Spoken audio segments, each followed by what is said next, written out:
welcome to the NICU Space. This is the launch of season 3 of our podcast with your hosts, Frankie and Georgie. Hello.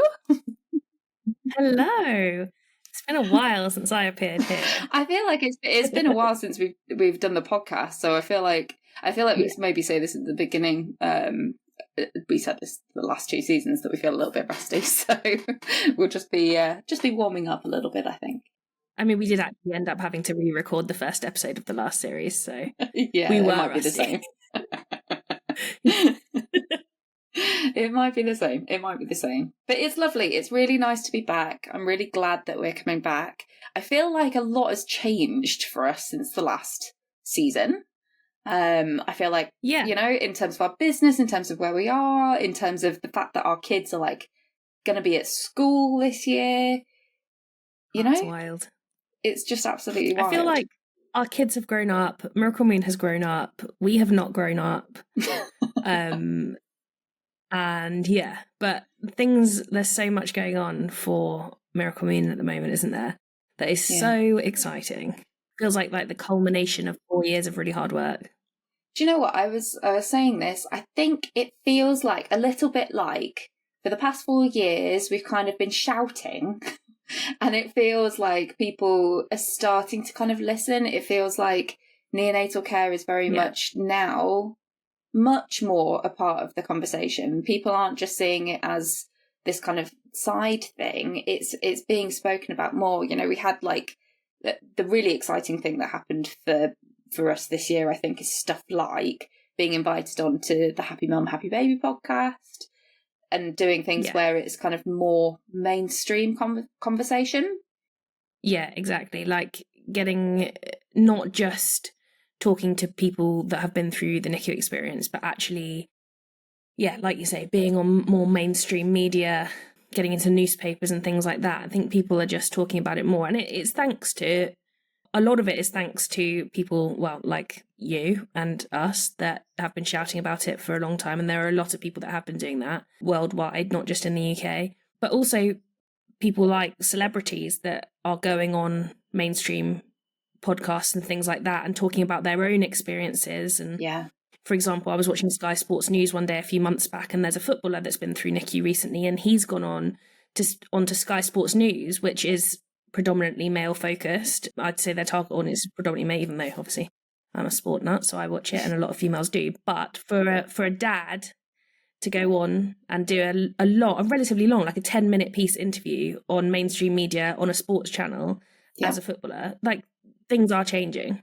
Oh, completely. But I think it's being kind of acknowledged that it's hard and that it is a thing that you don't have to just kind of be happy, my baby's here, and that actually it's okay to kind of go, my baby's been through this was really, really tough. And it's okay to kind of say that a little bit more now. I don't know whether that feels like that's been a shift. Yeah, I think so. I think it's just, although we do still get a lot of people saying that people have said insensitive things or their feelings have been minimised and things, so there's still a lot of work to do. But for sure, since we started, there's much more awareness around neonatal care and how hard it is. Yeah, definitely. So we've been at this now for 4 years, and we've just celebrated our 4th birthday at the time of recording. It was yesterday, right? Yeah. And our kids are about to turn 5 in the next month or so. Yep, that's really old. Month or 2. It's really old. That's like a proper child, proper child, isn't it? Yeah, that's not like a toddler or a preschooler. It's a schooler. No, I know. So we've got a couple of weeks left before we start school. So I'm starting school end of August. Well, Arlo's starting school end of August. Feels like I'm starting school end of August. It's August, not September. Yeah, end of August last week. Which I don't know how you feel about it. I guess Margot's been in a more of a school setting, hasn't she? So she's going to kind of reception at the place that she has been. Yeah. She's been at the preschool of the school that she'll be going into, for the last 2.5 years. And also all her cousins go to the same school. So we've had exposure to the school, before. It feels like less of a change, but also still feels massive. But Arlo's been in nursery, hasn't he? Yes. Yeah, he's been at nursery. It's called preschool, but it's not a preschool, really. but he's been at nursery and he's been with Indy at nursery. And it's one of those where it's got all of the different floors from baby all the way up to kind of 4-year-olds. So it feels like quite a big jump to going into school. We've kind of visited it a couple of times, but it's going to be like 5 kids from his nursery and then a whole bunch. It's like 60 kids within his year. So it's going to be a huge number of new kids, new experiences, and a whole new way of doing stuff. So it feels like a huge amount of change. Yeah. I think Margot's got 5 out of 9 kids that she's going into reception with. She's been at preschool with. Okay, that's good. So she's only got 4 new kids to get to know. Her class is going to be 9 people in total. Wow. Which has positives and negatives, I think. Yeah. When I was growing up, I think I had 11 in my class. So the idea of 60 kids feels absolutely massive.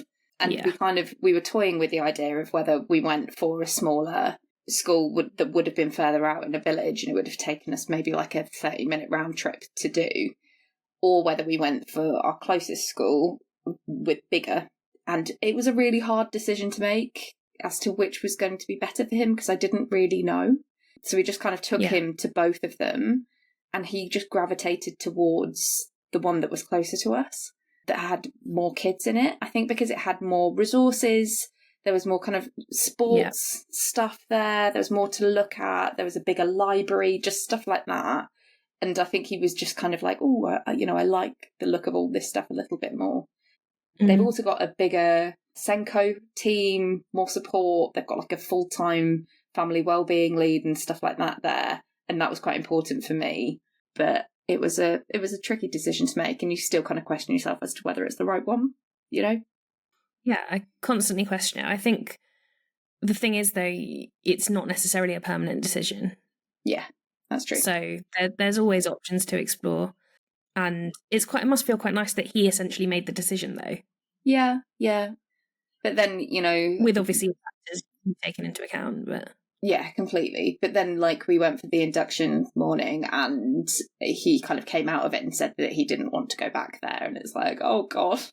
You just, you want them to be okay, don't you? You just want them to go and it to be okay and for them to be able to feel like themselves. But it is such a huge transition. There's, of course, going to be wobbles, but you just feel incredibly protective over them. Yeah. So. But I mean, for context, Margot is essentially moving classrooms. Mm-hmm. She knows the teacher. She sees the teacher and the teaching assistant she's going to have multiple times a week. Her cousin is friends with the kid of the teaching assistant, so she knows her also outside of school. And she still doesn't want to go. Yeah, fine. So I think you can make the transition as easy as possible. Yeah. But they still don't want to go sometimes. Yeah, fair enough. And, I think there is part of me that's kind of asked him a couple of times and I'm kind of just waiting for the answer a little bit. So I think there is part of him that's reading that I'm feeling anxious a little bit about it. But we had some really big emotions around ending preschool as well. So Margot ended preschool at the end of her school term in July. Yeah. They had a graduation ceremony and things, and then it was her last day, and it was all very much, the teachers were a little bit emotional because they've had her for 2.5 years. Mm-hmm. She picked up on that. I obviously felt a bit emotional, and she did as well. And I think then entering into summer holidays, because hers is term time only, and then losing that concept of time for her as well. We've tried to do stuff like a visual timetable. But for the first few weeks of the holiday, when she fell out of the routine and into kind of this section of time where she doesn't know when she's starting school, there were some big emotions. Yeah. And it was hard. I think she's settled into it a little bit now. Now we're halfway through her summer holidays. But still, basically, I'm just avoiding talking to her about school because at any point if I talk to her about school, she just doesn't want to talk about it or she gets emotional so I'm going to leave it for now whilst it's still too far away for her to conceptualize. Yeah. And then we'll start talking about it in the few weeks leading up to it again. Yeah, completely. And I'm exactly the same. And I'm kind of trying to follow Arlo's lead so that if he brings it up, if he kind of talks about it, then we'll go with it. But it's still such a long period of time for them to have concept of. So you know, even the fact that it's like a month until they start now, that's such a long time for them to make sense of. So when you go, you're starting school soon, for a 4, nearly 5-year-old, it's like, well, when is tomorrow? Is tomorrow soon? You know, it's such a long period of time. So we've just been kind of not really talking about it. We've done stuff like got the school uniform, and I've kind of said to him, do you want to try it on? And, you know, I have kind of needed him to, because it looked massive, but it does fit, because it's got the buttons that around the waistband that are allowed to make it smaller, because he's got a teeny tiny waist. But we've tried school uniform on and stuff, but it's kind of been on his terms. And he kind of tried on the trousers and he tried on the top, and then he didn't want the jumper. So we're just like, okay, sorry, just follow your lead. Okay, fine. Yeah. We've got 2 pairs of school shoes sat in the kitchen waiting to be tried on, because every time I've asked for the last 3 days since they arrived, it's been a no. Yeah. Yep. I don't want to push it. Yeah, exactly. I was talking to someone else about school shoes, because Arlo's got kind of sensory stuff. It's not something that that's been diagnosed, but he has real issue with his feet with wearing shoes if they're not just slip-on shoes. So we've kind of chosen some shoes together that are just a slip-on one. But I got a little bit sad the other day. I was like, oh, I wanted to go to like Clark's and get him some like nice little proper shoes, like, you know, that do up and all that kind of stuff. So it was a funny thing for me to kind of be a little bit like, that feels a little bit sad. But I did feel a little bit sad about it. My sister's got a kid who's got sensory needs as well. And she was saying, no, I felt sad about that. I felt sad about that the whole way through, that you see all these kids with like the proper little shoes and the frilly socks, and your kids like won't tolerate that stuff. So I just wanted to kind of throw that out there in case anyone else kind of had those feelings too. Margot won't wear skirts or dresses, so I am looking forward to trying to navigate that when we get to September, because her school doesn't have an option for girls to wear something else at the moment. So we'll have to see what happens. Clots. It would be too skirty. Yes, no, true. Yeah. She needs a bucket hat with a toucan on it, and then she'd be fine. Literally. I also don't know what she has to wear She has to wear a hat as well, which I think is a sensory thing. I don't know what they're going to say about the hats as well. Because at nursery, at the preschool there, obviously it's a little bit more relaxed than once they get to reception, but maybe they can deal with that. Yeah, and I think that's it. I think it's kind of like you send them in however they look, and then if they want to sort that out, they can do. You know? Yeah. Like, there's been a number of times where I've taken Arlo into nursery without shoes on, and I've just been like, "Do you want him to wear shoes? Here you go. You can talk to him about wearing shoes." I can't get the shoes on him. But then it's like they probably will do it for someone else, but they won't feel comfortable doing it, and they're just not expressing that, and it's like, oh. Yeah, I know. It's hard. It's really difficult. I think that also last bit just about that is the kind of individual style, because both our kids have got their own style, you know? Like, Margot is very much like, she likes dressing how she likes her hats, all that kind of stuff. Arlo likes his various Marvel character socks, like pulled all the way up, and rainbow shoes and sparkly tops and all that kind of stuff. And then they're going into school uniform all the time, which feels really boring. That's a shame, isn't it? Yeah, and you want them to kind of maintain a sense of style and a sense of like their own comfort. But it's all about conforming, which I'm not a fan of. Yeah, I mean, we're both highly unemployable, which is why we've ended up here, so. Will not follow the rules. Make your own business. No. Yeah. But yeah, I mean, there you go, segue into that. Let's talk a little bit about the business. Let's talk a little bit about the stuff that we're doing with Miracle Moon at the moment.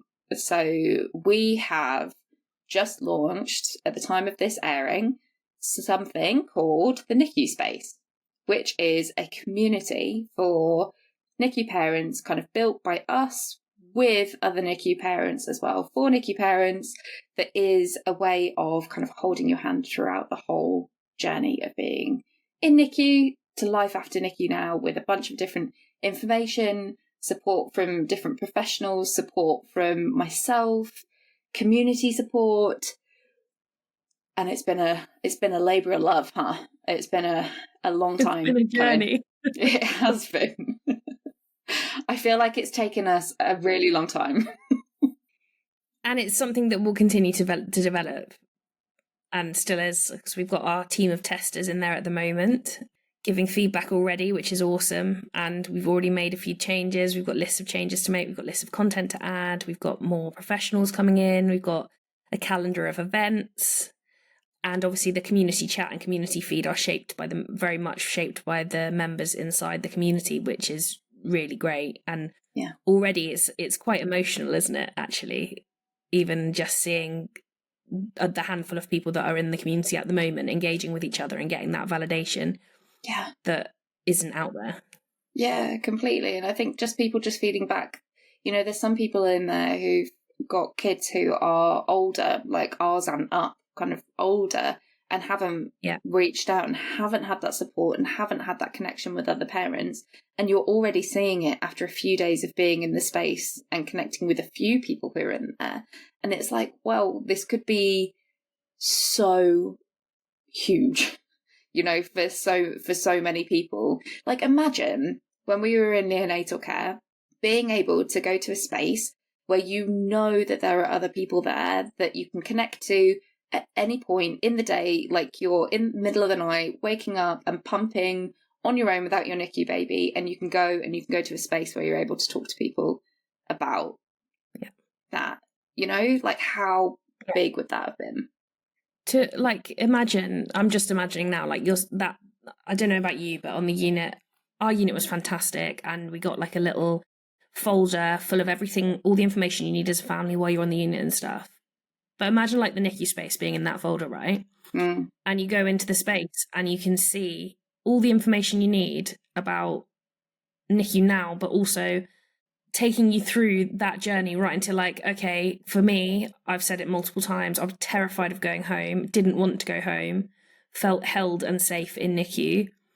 Actually, there's resources there that address that and say, actually, you're not weird for thinking that you actually feel safer and you don't want to go home. Yeah. Whereas at the time, I felt like the worst person on the planet, because you've got people in there that have been there for 6 months, and we were lucky to only do 6-7 weeks. Yeah. And I felt like this horrible, horrible person that wanted to stay when it felt like everyone else was so desperate to go home. But and that's just one element. But as an example, like having that in my pocket, essentially. Yeah. I hope it will prove invaluable to people. I know that it would have been invaluable for me. Yeah. No, and me too. I think that's why we've created it, because it's come out of like what we needed, but also we've had conversations with hundreds and hundreds of people talking about what they need, the questions that they've had. If you think about all of the Q&A sessions that we've had over the last 4 years, the individual therapy we've done, the group therapy that we've done, the informal chats that we've had with people in DMs and everything, it's kind of all come from that. So if we haven't covered a topic so far, we will. And it will continue to be built based on what the people in the community need. So if they come to us and they go, hey, is there a chance that you could do a workshop on this? Or could you talk a little bit more about this? We can do it. And I feel like we've got some really great connections as well with the people that we're working with, like lactation consultants, OTs, physios, nurses, all of that. And that's going to continue to grow. So it's just going to be like this one-stop shop where you're able to have access to all these professionals, all these other parents. I'm really excited. Really excited. Yeah, it just feels amazing to have put it all together. It's just the scary part of trying to get people to access it. Yeah, I know. But like, we're at the point, I guess, we're in the month before. We don't know how this is going to go. We don't know whether people are going to join it. We don't know whether, like, we can obviously see the value in it right now, and we're just really hoping that other people can see the value in it too. And it's just a kind of trusting the process. I mean, our testers are, so we should have confidence, really. True. Yeah, absolutely. So, I mean, I'm aware that, like, I feel like we could talk about this forever and we could probably just do a podcast episode on it. But if you're interested in learning more about the NICU Space, then we've got information about it on our show notes. You can find information about it on our socials, on our website. And yeah, come and join. You get 2 weeks free to start with. So even if you want to just join, have a look around, and then you want to leave, fine. But come and have a look around, come and say hello, see what you think of it, give us your feedback. We would love to talk to you, love to see you over there. Yeah. And over the course of, depending on when you're listening to this, but September, so this month, if you're listening to it on release day or on the release month, we will be doing various kind of tour videos and things and sharing them on social media and showing you around a little bit to give you a feel. But yeah, come and join for the free trial, have a look around, engage with people. Yeah, let us know. Yeah. So we have had a bunch of different questions from the community. So these were from some of our beta testers, and this was from some of the people in the Instagram community as well. So we've got 4 questions that they wanted us to ask. So the first question is, how can family and friends support a NICU parent? This was a question that came up twice, and I think this is something that comes up quite a lot in terms of thinking about. And it's something that I know that we've spoken about. We've got some resources on our website. So if you go into our resources section, we've got things like a printout that you can just give to your friends and family for ways that they could support you. So all the different things that they could do practically. So, you know, there's things like meals, there's things like walking your dog, doing the stuff at home, cleaning your house, all of those kind of things that are just practical things. I had my sisters, because I didn't have a hospital bag, so my sisters kind of came to the hospital with everything that I would need in a hospital bag, which was really, really helpful. I don't know about you. Was there anything that you found that people did for you that was helpful? We got home one day from NICU and a bunch of my best friends had a massive box of like, they do like home cooked frozen meals. So we had a massive box of frozen meals on our doorstep waiting for us. Amazing. And so every night when we got home from the unit, we had a healthy, wholesome meal that we didn't have to cook from scratch. And we weren't just like, honestly, the thought of a Costa panini is making me want to gag now. So it was so nice to have, no shade to Costa. It's just because of the situation. But yeah, to have that when we got home, and yeah, it was great. And I don't know whether people mean just whilst you're on the unit or after as well. No, after as well. Because we've covered the unit stuff and we cover that quite regularly, but we cover less, I think, how to help ongoing. Yeah, completely. And I don't know whether that exacerbates the thought that, oh, they only need help when they're on the unit. Yeah. I think I haven't really considered it. Yeah, I think that there's a transition. And I think the stuff that you need when you're home is very similar to the stuff that you need on the unit. Like, keep up the practical support. Yeah. You know, you're adjusting to then having your baby at home, whatever that looks like. It might be a kid that has ongoing medical appointments. It might be that you're just adjusting yourself. And we've spoken so many times about that kind of dust settling feeling of taking a little while for the adrenaline to wear out from being in neonatal care, for it to kick in a little bit, and for you to then kind of go like, oh my God, what is it that I have just been through? So I think the most important thing is just being there.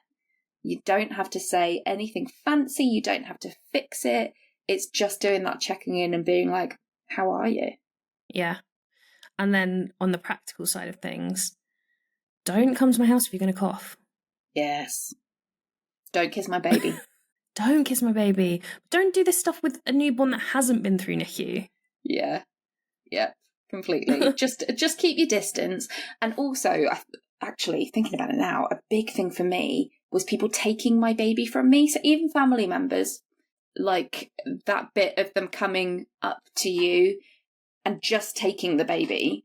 Like, I initially felt this like prickly, like just ferociousness of like, don't take my baby away from me. Or if then my baby was crying in their arms, I was like, give them back now. Like, I just had that like like I just needed that kind of connection, that kind of control in that kind of way. So doing that bit of asking or waiting to be offered, and just a bit of space. Yeah, it was, when can we cuddle her? Yeah. I don't know yet. Yeah. I don't know yet when you can cuddle her. Yeah. When I feel okay about it. Yeah. Yeah, exactly. And that might take a little bit of time, but I think people take that very personally, and it's so difficult with grandparents, especially because, you know, it's their grandchild. It might even be like their first grandchild, and of course they want those cuddles, but it is really the most important person in that is the parents, in terms of making sure that they feel safe, and the baby, making sure that the baby is safe in that too. And I think people just don't realise that you've come from an environment that is so sterile and so clinical, that it's like your baby is in a plastic box. You have to wash your hands multiple times before you're allowed to touch them, to then come out into the world and have people from, you know, traipsing around the world with all of the germs and all of that, and just coming in and like breathing on your baby or touching your baby. Of course your anxiety is going to spike, you know? Yeah. And I've spoken about before, but I have OCD, and I did have before NICU. I could physically, one of my things is about germs, not in maybe the traditional way of people think OCD, but I can see like red splodges on things. I can physically see it. And I could see that on people's clothes. And so I used to make people like drape a massive muslin over them if they wanted to like touch muggle, or like take their jumper off. Yeah. And coming out of that sterile environment just like completely exacerbated that for me. Yeah. I already didn't let my husband sit on the bed in his outdoor clothes, so yeah. And you know, you're not alone. You're not alone in that. Like the amount of people that I've worked with who are very similar to that, and I think that NICU stuff just hugely, of course, it does exacerbates the germ stuff. You know, and also you're on red like alert, aren't you? you're a huge red alert, and we went through the pandemic at the same time. So like, you know, it was like germs on steroids. Storm. Yeah, perfect storm. My God, yeah, so much in that, right? Yeah. So respecting the parents, their views, you know, what they're communicating, giving them space, but also offering presence in a way that is, just respectful and validating and kind is, you know, the most important thing you can do. And when you put it like that, that seems pretty simple, but I think it's quite hard for a lot of people to do that. Yeah. And not expecting, oh, you're home, like, job done, you know? Yeah. We've got a thing about speaking to family about birthdays and things like that, and it carries on for years. I still feel impacts of it now, 5 years down the line. Yeah. And, you know, I think a lot of people do things like share our posts to their stories so that they can kind of communicate to friends and family, like, oh, hey, this is still a thing. People are still talking about this. Yeah. There is an impact of this experience after neonatal care. Yeah. And I don't know, it probably feels easy, it does for me, to share an Instagram post knowing that, you know, various people in my family will see it, rather than having those difficult conversations. Let us facilitate your PASAG family shares. More than happy to do that. Okay, cool. Let's move on to the next question. So, how to handle it when friends and family don't understand? So, I mean, this kind of goes off what we were saying, but someone was saying things like actual and corrected age. So how do we handle it if they don't get it? It's uncomfortable. It's uncomfortable. And I think because for things like, it's obviously been drummed into you about potential impacts of either something you're in NICU for full-term or prematurity, you're on high alert for meeting milestones, and you're looking for things. Not everyone, but a lot of NICU parents are looking for things. And then when someone doesn't understand that they're going to be in line with their corrected age rather than their actual age, and they're asking, what are they going to do? Or in my case, if your GP at your 6-week check, when she shouldn't have even been born yet, asks if she's smiling and makes a noise when she's not. Oh my gosh. Then it's uncomfortable. It can be really upsetting. Yeah, it how to handle it, that's your domain. I think I think the thing that I come back to every single time with this is that if someone invalidates you, that is about them, it's not about you. It doesn't mean that your experience and your feelings and your thoughts aren't valid. It just means that they can't get it.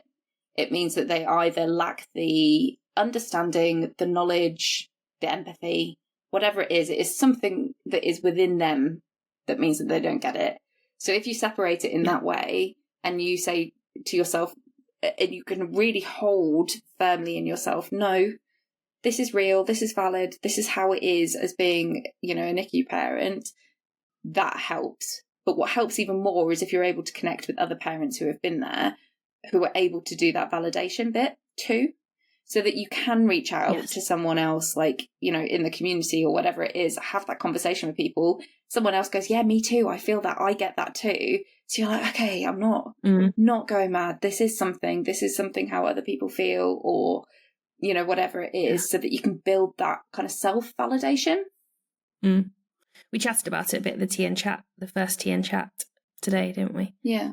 But yeah, I just remember being in baby groups and everyone's going, let's go round in the circle and say, introduce yourself and your baby and say how old they are.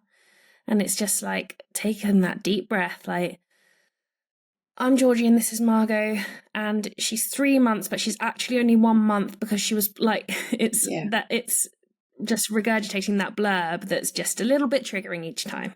Yes. Yeah, completely. So I think it's that looking after you bit as well in it. So if someone is there and they invalidate you, or, they do the comments of, they're so tiny, or they couldn't wait to meet you, or at least they're here and they're healthy, and they do those kind of comments that are minimizing in whatever way, it's just knowing that that person doesn't know. And that is great for them that they haven't had to experience it. Yeah. It's just kind of like, oh, you don't know, that's okay. And you can either, decide to go, okay, I'm going to challenge this and I'm going to correct it, or I'm going to educate them in some kind of way, or I'm going to let it go.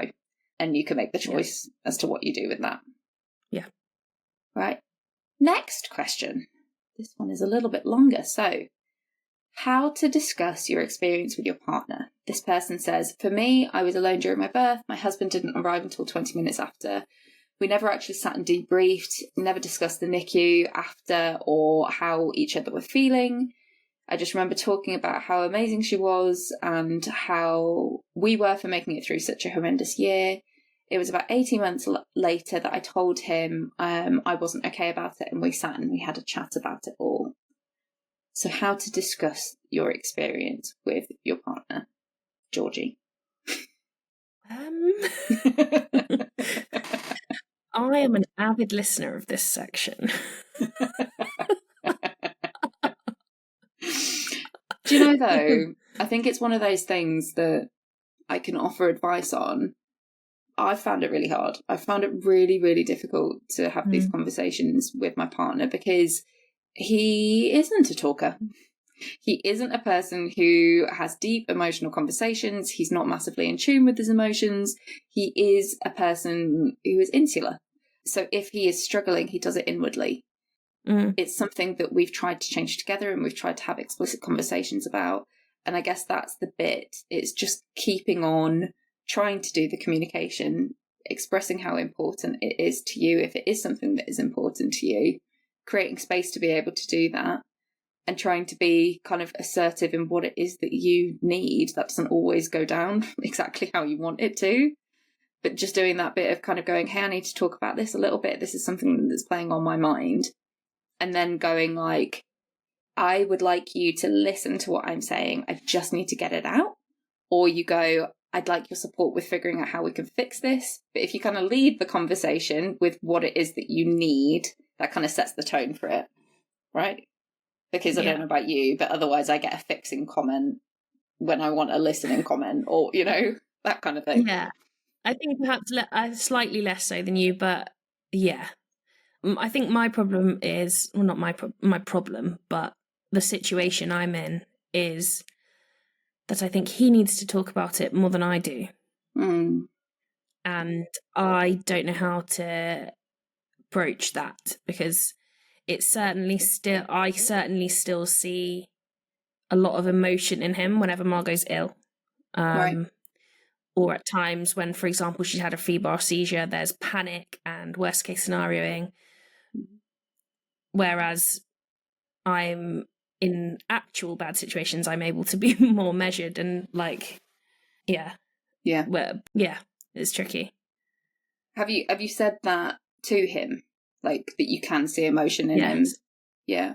How does that go down? Yeah, and I said I think you've still got some impacts of trauma there, and and also there's stuff about, because when we came home, I was really not well mentally, but I sought help relatively quickly. But there was a point where Greg was having to take up a lot of the slack in terms of dealing with Margot in the night and then going to work and then repeat for the first few months. And there's a lot of trauma surrounding that for him as well, which I think hasn't been processed. And you can't tell someone to go to therapy, and it's hard to kind of broach that conversation a lot of the times. No, they've got to want it themselves in whatever way that looks like. And, you know, we've gone down the road of being like ultimatums, and like this has gotten so big and so bad, and there's been so many kind of like arguments and like, is this going to last? It's been really hard, I think, the kind of relationship after neonatal care, and just in terms of becoming parents too. So I want to just normalise that as well, that it is tough. And it takes getting to know a whole new person.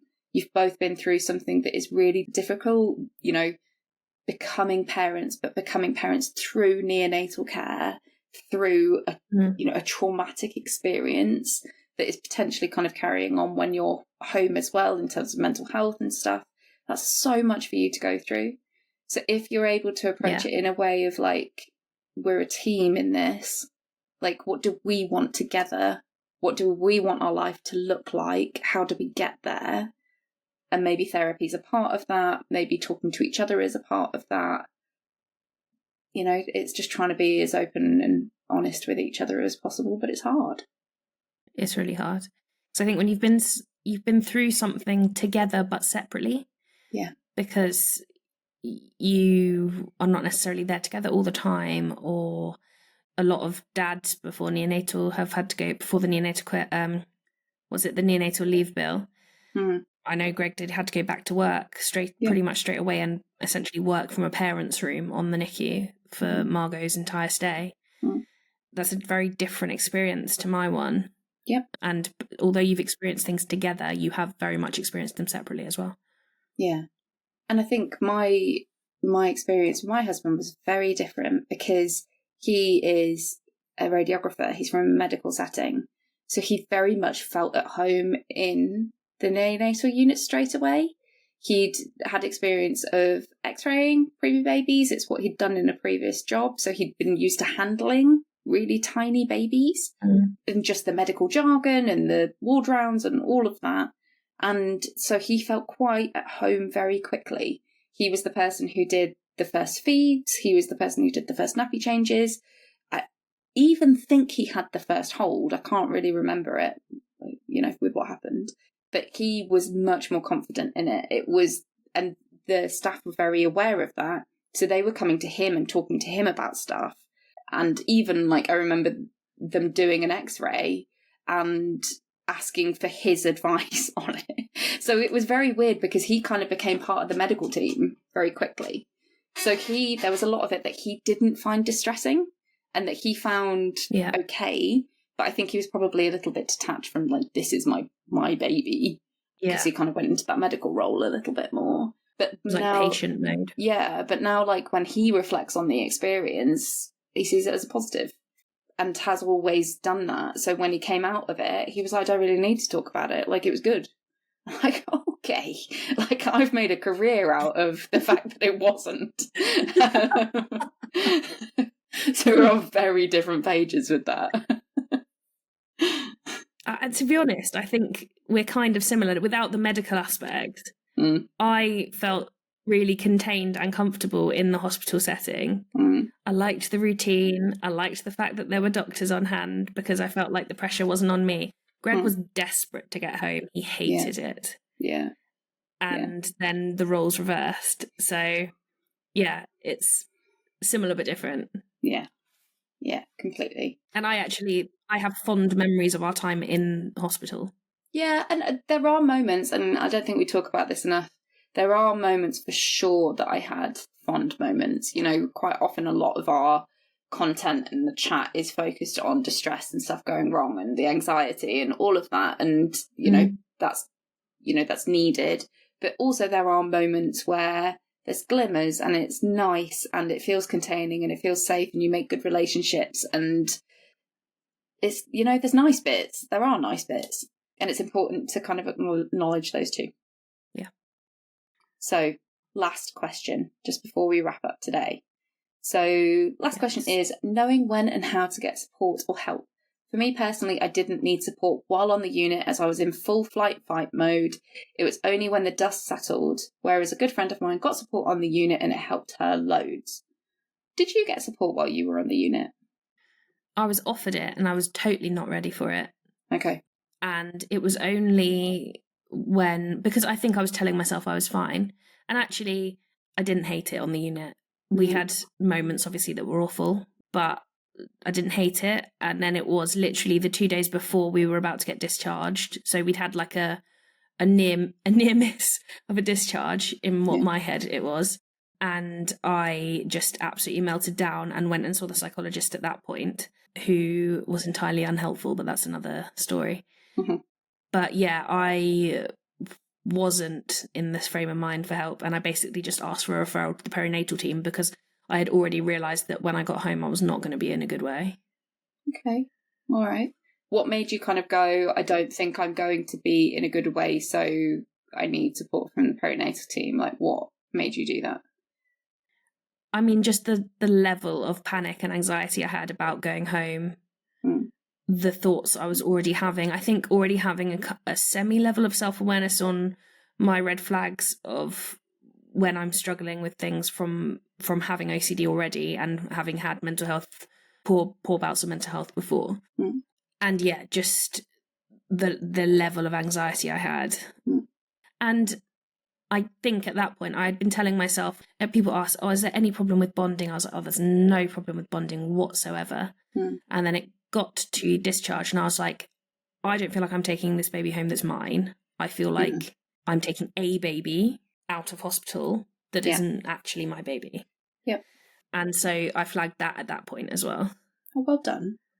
I think there can be a lot of anxiety about doing that. I've recently talked to a friend about it who just very quickly asked for support when she was having those kind of thoughts of like, intrusive thoughts about kind of harm and stuff like that to herself and to her baby and feeling kind of detached from her baby. And she just asked for help with it. And I was like, oh my gosh, like I just didn't do that. I like had all of those kind of thoughts of being like, I should be, and I'm a psychologist, where I should be feeling differently, or people are going to judge me for this, or, and I've spoken to lots of people who then think like they're going to take my baby away from me if I communicate this. So I think it's brave asking for support. But if you're in a place where you're like, I'm struggling, or even if you're not, even if you're in a place where you're like, I feel like I'm going to maybe need some time to be able to process this in some way, and it's offered to you, I'd take it. And on the unit, I think it's very difficult because you just want to be spending time with your baby. So going and spending an hour with a psychologist, like, I don't think I would have done that. Yeah, I think for me, I was a bit like, well, what am I talking to you about? Yeah. Like, I can talk to you about the nitty gritty of what's going on, but I don't know how it's impacted me yet, how it's going to impact me as a parent. No. And I think that point that they've made within that is like, I was just in that freeze mode. I just felt disconnected. I don't think I would have been able to have a conversation about how I actually was feeling at that point. I was just like, I was underwater.